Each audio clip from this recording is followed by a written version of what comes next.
Chapter 17 major religions का ये second part है। इससे पहले हमने इसका फर्स्ट पार्ट कर लिया है। आपको दोनों पार्ट और सभी चैप्टर वीडियो की डिस्क्रिप्शन में और प्लेलिस्ट में मिल जाएंगे। आप एक बार वीडियो की डिस्क्रिप्शन और प्लेलिस्ट को ज़रूर चेक कर लेना। सेकंड पार्ट हम यहाँ से शुरू कर रहे हैं, भक्ति मूवमेंट से शुरू कर रहे हैं। वीडियो अगर आपको अच्छा लगे तो कमेंट करके हमें ज़रूर बताना कि आपको वीडियो कैसा लगा। तो शुरू करते हैं part number 2। Bhakti means complete submission and devotion to God. भक्ति का मतलब क्या है? कंप्लीट सबमिशन यानी कि अपने आप को भगवान को सौंप देना। Devotion to God, and devotion का मतलब श्रद्धा, भगवान के प्रति सच्ची श्रद्धा और अपने आप को भगवान को सौंप देना ही भक्ति है। भक्ति movement started during medieval period but its root can be traced back to the Vedic period।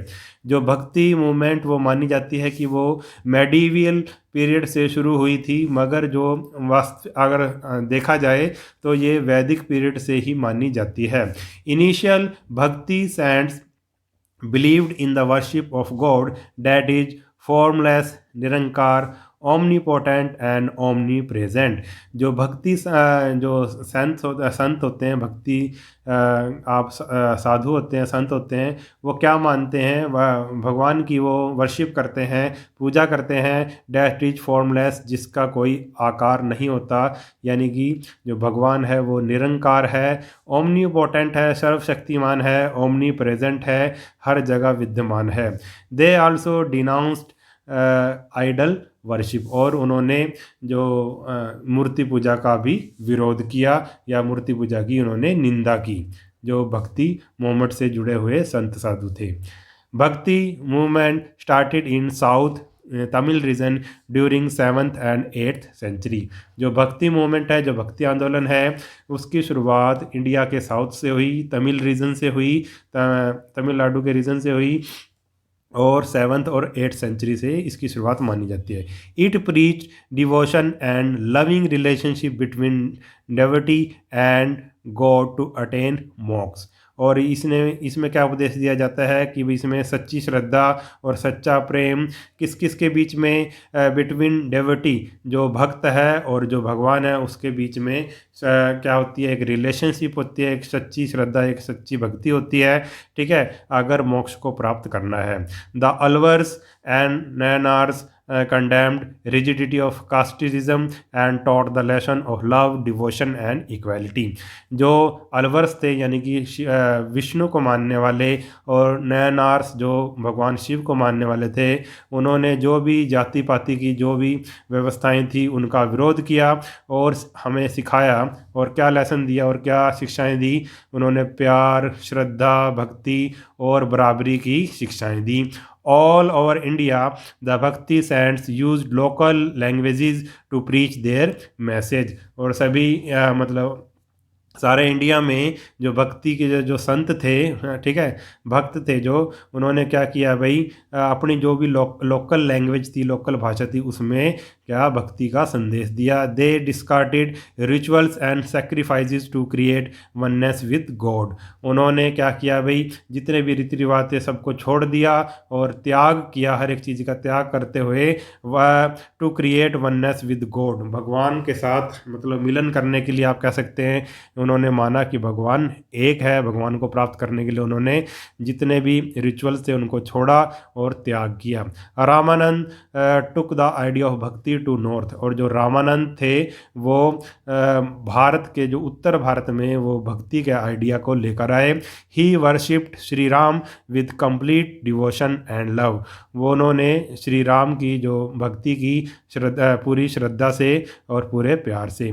Kabir and Ravidas belonging to different caste were his disciples. जो कबीर और रविदास अलग अलग जाति से आते थे, वो उनके शिष्य थे, इनके रामानंद जी के।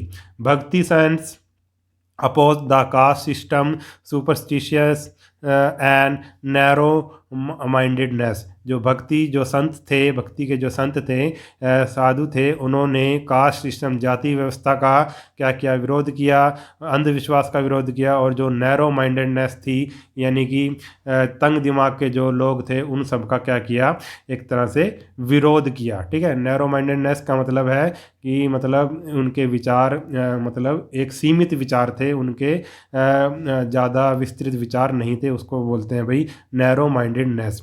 कबीर एंड नाय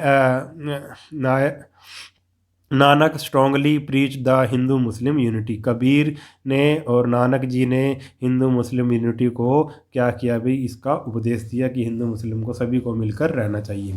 डू यू नो में क्या है, कबीर कंपोज पद and दोहाज in the praise of supreme court.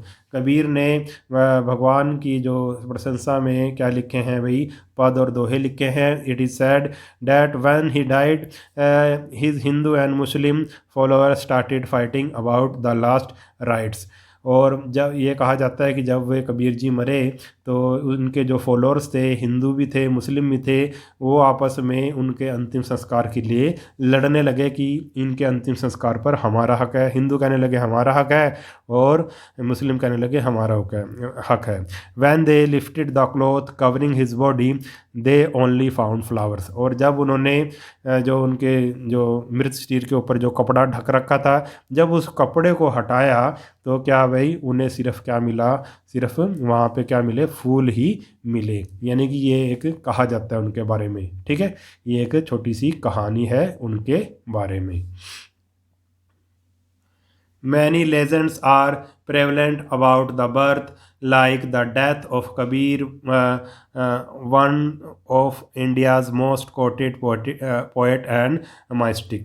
अब कबीर जो हमारे जो भारत के बहुत ही मशहूर कवि और सूफी संत थे, उनके बारे में कई जो कहानियाँ प्रचलित हैं, उनके जन्म के बारे में, उनकी लाइफ के बारे में, उनकी डेथ के बारे में। It is believed that he was actually the son of Brahmin widow who abandoned him, and that he was found by a Muslim weaver named Niru who adopted the boy and taught him the skill of weaving. यह विश्वास किया जाता है या माना जाता है कि जो कबीर जी थे वो एक विधवा ब्राह्मण स्त्री के बेटे थे, जिन्होंने उन्हें छोड़ दिया था, उसकी माँ ने उन्हें छोड़ दिया था। फिर उन्हें एक मुस्लिम ने पाला, एक जो बुनकर था, जो बुनता कपड़ा बुनता था, उसने पाला, मुस्लिम था वो, उसका नाम था नीरू, और उन्होंने उसे पाला और उन्हें कपड़ा बुनने की कला सिखाई। ही also never he was never formally educated. उन्हें कभी भी मतलब जैसे होते हैं ना स्कूली शिक्षा, वो नहीं मिली। According to a legend the only word that he ever learn to write was Ram. और ये कहा जाता है कि ये एक कि भाई सिर्फ उनको एक ही वर्ड लिखना आता था और वो वर्ड था Ram. The worship of Rama was made popular by Tulsidas in north, Chaitanya Mahaprabhu Bengal Orissa, Meera Rajasthan, Narasimha Mehta Gujarat, Surdas Uttar Pradesh, were the ardent devotee of Krishna. The worship of Ram, और भगवान राम की जो पूजा है वो पॉपुलर की किसने, तुलसीदास जी ने नॉर्थ में। ठीक है, नॉर्थ में उत्तर भारत में मतलब जो तुलसीदास जी थे उन्होंने रामचरितमानस लिखी और जो श्री राम की भक्ति की उन्होंने। चैतन्य महाप्रभु बंगाल उड़ीसा, मीरा राजस्थान, नरसिम्हा मेहता गुजरात, सूरदास उत्तर प्रदेश, ये सभी were the ardent devotee of Krishna, ये सभी भगवान कृष्ण के पक्के भक्त थे।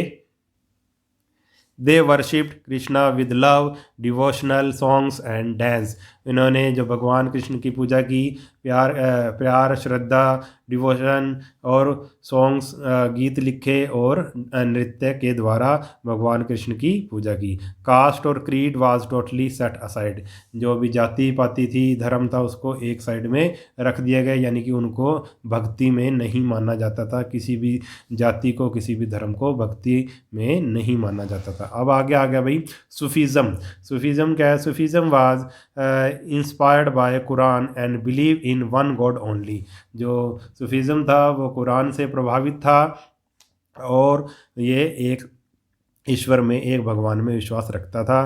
The word Sufi is derived from suf wool as this mystics wore a long woollen coat. जो वर्ड सूफी है वो कहाँ से निकला है? सूफ से निकला है, और सूफ का मतलब होता है ऊन। और ये जो इनके जो साधु संत होते थे, जो सूफी बाबा होते थे, वो मेस्टिक्स होते थे, वो क्या करते थे, एक वुलन बड़ा सा जो लंबा सा ऊन का बना हुआ कोट पहनते थे, और ऊन को कहा जाता है सूफ, यानी कि इनका नाम फिर क्या पड़ गया? सूफी पड़ गया।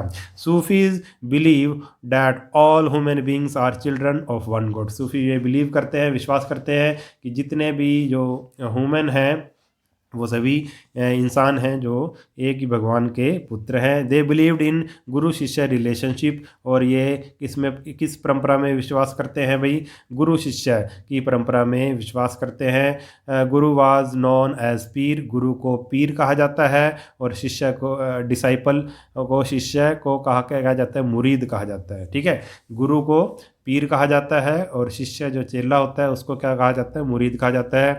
The pirs live in Khanqah Hermitage आश्रम अलॉन्ग विद देयर डिसाइपल्स। जो पीर होते थे यानी कि जो गुरु होते थे सूफी में, सूफी आंदोलन में, यानी कि सूफीज़ में जो गुरुज होते थे वो एक आश्रम में रहते थे जिसको खान काह कहते थे, अपने शिष्यों के साथ रहते थे। Some of the practices among the Sufis were similar to Hinduism और बुद्धिज़्म। और जो कुछ जो सूफीज़म में जो कुछ बातें हैं वो हिंदू धर्म से और बौद्ध धर्म से कुछ उनके जो कार्य हैं वो मिलते हैं, जैसे कि penance, fasting, pranayama, good deeds and believe in equality among all without any distinction of colour, caste and creed. जैसे कि ये मतलब सूफीज़ और हिंदू और जो ये बौद्ध धर्म की कुछ बातें मिलती हैं, जैसे कि प्रायश्चित करना, व्रत रखना, प्राणायाम करना, अच्छे कार्य करना, या बराबरी में समानता में विश्वास रखना, बिना किसी कलर, बिना किसी जाति पाति और धर्म को मानते हुए सबको बराबर समझना। ये सभी कॉमन बातें थी जो हिंदू धर्म में भी थी, बौद्ध धर्म में थी और सूफी में भी थी। अब डू यू नो में क्या है? डू यू नो में कुछ ये सूफीज़ की जो 10 स्टेट्स दी गई हैं। Sufism believed that to achieve union with the supreme one has to pass through 10 states. Sufism में ये बिलीव किया जाता था कि अगर आप ईश्वर से मिलना चाहते हो, ईश्वर को पाना चाहते हो, तो ये 10 बातें आपको 10 स्टेट्स में से आपको गुजरना पड़ेगा। यह है तौबा, वरा, जुदा, जकवा, सब्र, शबरा, खौफ, रजा, तवक्कुल और रिजा। ये सूफीज़म में कुछ ये 10 स्टेट्स हैं। इसको आप एक बार गूगल पर सर्च करके देख लेना और इसके बारे में डिटेल से पढ़ लेना। आपके जो इसमें सिर्फ इतना ही बता रखा है। Sufism propagated that God is हक एंड यूनिवर्स इज़ खलक। सूफीज़म ने ये मतलब प्रोपगेट किया या ये संदेश दिया, उपदेश दिया कि गॉड हक है और यूनिवर्स इज़ खलक। और यूनिवर्स क्या है? खलक है। There is no existence of anybody except God. और इस दुनिया में भगवान के सिवा कोई भी नहीं है। There are 5 orders of Sufism या सिलसिलाज, द 3 फेमस वर। और सूफीज़म के 5 सिलसिला माने जाते हैं, 5 ऑर्डर माने जाते हैं, यानी कि आप ऐसे भी कह सकते हैं सूफीज़म की 5 ब्रांच मानी जाती हैं जो मशहूर हुई थी। और उन जो सूफीज़म की जो सिलसिले थे उनके मतलब कुछ बातें मिलती थी और कुछ थोड़ी थोड़ी अलग भी थी। ठीक है, वो परंपराएं थी, आप कह सकते हैं अलग अलग ब्रांच की अलग अलग परंपराएं थी। उनमें से 3 फेमस जो ब्रांचेस थी, जो सिलसिले थे, वो हैं Chishti order was established by Khwaja Moinuddin Chishti. और जो चिश्ती ऑर्डर थी, जो चिश्ती सिलसिला था, उसको किसके द्वारा बनाया गया था? ख्वाजा मयूनुद्दीन चिश्ती के द्वारा बनाया गया था। ठीक है, वो ख्वाजा मयूनुद्दीन चिश्ती के जो भी बातें थी, जो भी उपदेश थे, उनको मानते थे। Suhrawardi order was establish by Sheikh Bahauddin Zakariya. ठीक है, ये दूसरा था। और तीसरा था Naqshbandi order was established by Khwaja Baqi Billah. ठीक है, ये तीसरा था। ये 3 सिलसिले थे, ये मशहूर। वैसे तो कितने हुए हैं अभी, 5 सिलसिले हुए हैं, उसमें से ये 3 सिलसिले जो है मशहूर हुए थे। सम फेमस सूफी संत वर बाबा फरीद। कुछ फेमस सूफी संत के बारे में बता रखा है, वो हैं बाबा फरीद, बख्तियार काकी, निज़ामुद्दीन औलिया, शेख सलीम चिश्ती और अमीर खुसरो। ये कुछ सूफी संत थे, ठीक है, जो उस टाइम हुए थे। तो हमारा अब ये चैप्टर हो गया कंप्लीट। अगर वीडियो आपको अच्छा लगा है तो चैनल को सब्सक्राइब कर लेना और वीडियो को अपने सभी दोस्तों के साथ शेयर ज़रूर कर देना। नेक्स्ट वीडियो में मिलेंगे, तब तक के लिए नमस्कार।